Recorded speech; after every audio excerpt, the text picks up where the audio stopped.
नमस्कार दोस्तों। वेंकटेश्वर स्वामी विष्णु भगवान का अवतार माने जाते हैं। यहाँ सिर्फ बालों के दान से ही इस मंदिर को करोड़ों का मुनाफा होता है। इन्हें कलयुग का प्रत्यक्ष देव भी कहते हैं। ये भी कहा जाता है कि ये कलयुग के अंत तक रहेंगे और भक्तों की मनोकामनाओं पूरी करती रहेंगे। मगर क्यों इस मंदिर में डेली करीब 50,000 से 1,00,000 श्रद्धालु मंदिर में आते हैं। और अगर कोई स्पेशल ओकेजन है तो ये जैसे कि ब्रह्मोत्सव, तो ये संख्या 5 लाख तक पहुंच जाती है।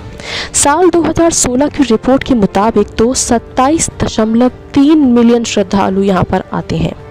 जितने भक्त यहाँ आते हैं वो बहुत ही ज़्यादा दान करते हैं, जैसे कि सोना चांदी कैश ज्वेलरीज में।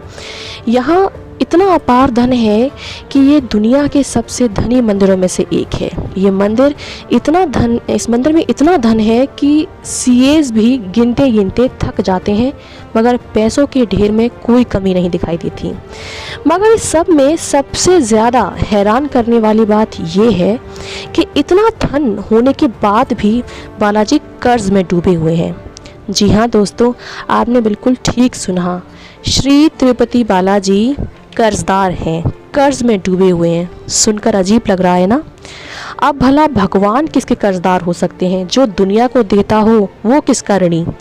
जानेंगे हम इस रहस्य को, मगर उससे पहले अगर आप हमारे चैनल पर नए हैं तो सबसे पहले आप करें हमारे चैनल को सब्सक्राइब।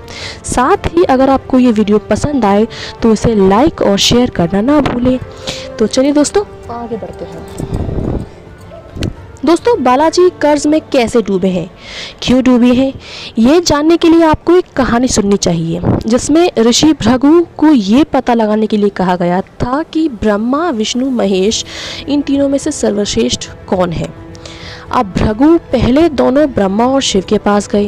दोनों अपनी अपनी साधना और तपस्या में लीन थे। किसी ने भी उनका आदर सत्कार नहीं किया। ऋषि भृगु क्रोधित हो गए और वहाँ से चले आए और बैकुंठ पहुँचे। वहाँ पर भी उन्होंने भगवान विष्णु को योग निद्रा में लीन देखा, सोते हुए देखा। ये लक्ष्मी जी उनके पैर दबा रही थी। जब भृगु ने ये यहाँ पर भी वही हाल देखा कि उनका कोई आदर सत्कार नहीं हुआ है, तो वे क्रोधवश उन्होंने विष्णु जी की छाती पर लात मार दी, वो स्थान जहाँ पर माँ लक्ष्मी का वास होता है। विष्णु जी की आंखें खुली और ऋषि के चरण उन्होंने पकड़ लिए और दबाने लगे और कहा कि प्रभु, आपके पैर बहुत कोमल हैं और मेरी छाती बहुत कठोर है, कहीं आपको चोट तो नहीं आई। भगवान की ऐसी विनम्र स्वभाव को देखकर ऋषि भृगु बहुत खुश हुए और भावुक भी हो गए। मगर वहीं माता लक्ष्मी बहुत क्रोधित हो गईं और भृगु से कहा कि मैं कभी किसी ब्राह्मण के घर नहीं जाऊंगी। इस पर ऋषि भृगु को अपनी गलती का एहसास हुआ और माता से क्षमा याचना की।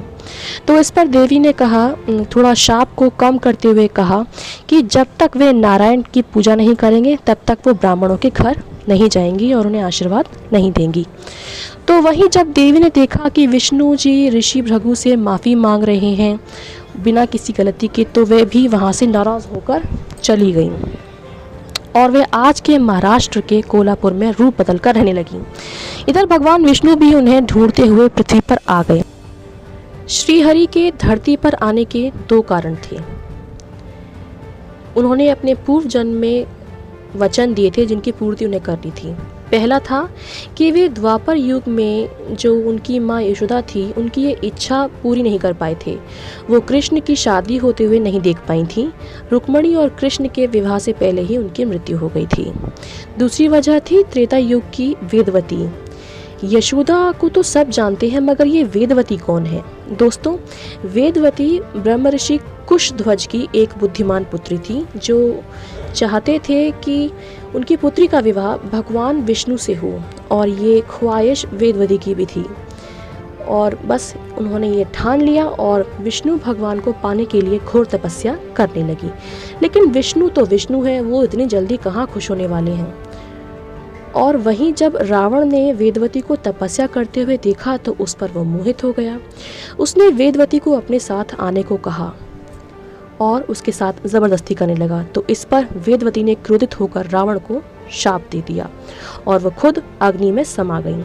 बाद में जब रावण सीता के हरण के लिए आया तो रसोई घर में सीता के सामने अग्निदेव प्रकट हुए। वहाँ वेदवती को छोड़ गए और सीता जी को ले गए। तो रावण ने जिसका हरण किया था वो असल में छाया थी, छाया देवी कह सकते हैं या वेदवती थी, जो सालों तक एक पेड़ के नीचे अशोक वाटिका में रहीं, गर्मी, ठंड, बरसात को सहन किया, रावण का सामना किया। ये एक तरह के ऐसे वेदवती की तपस्या ही थी श्री राम को पाने के लिए। अग्नि परीक्षा के बाद जब अग्निदेव ने मूल सीता के साथ अदला बदली की तो सीता ने श्री राम को वेदवती की इस कठोर तपस्या के बारे में बताया।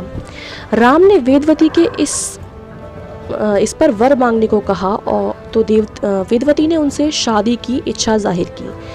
लेकिन क्योंकि राम जी ने इस जन्म में एक पत्नी व्रत संकल्प लिया था तो उन्होंने वेदवती से कलयुग में विवाह करने का वचन दिया और आशीर्वाद दिया। वेदवती ही पद्मावती के रूप में आकाश राजन को एक खेत में कमल के ऊपर मिली और राजन ने उनको अपनी पुत्री मानकर उनका लालन पालन किया और उनका नाम पद्मावती रखा। और इधर जब विष्णु माँ लक्ष्मी जी जो बैकुंठ छोड़ चुकी थीं, उनको ढूंढते हुए पृथ्वी पर श्री निवासन के रूप में वकुला देवी के घर, जो कि यशोदा का पुनर्जन्म थी, उनके घर में बेटे के रूप में आई। एक दिन जब वो जंगल में शिकार पर गए, वहाँ पर उन्होंने पद्मावती को देखा और उनकी ओर जाने ही लगे थे कि सैनिकों ने उन्हें रोक दिया और शिकारी समझकर वहाँ से भगा दिया।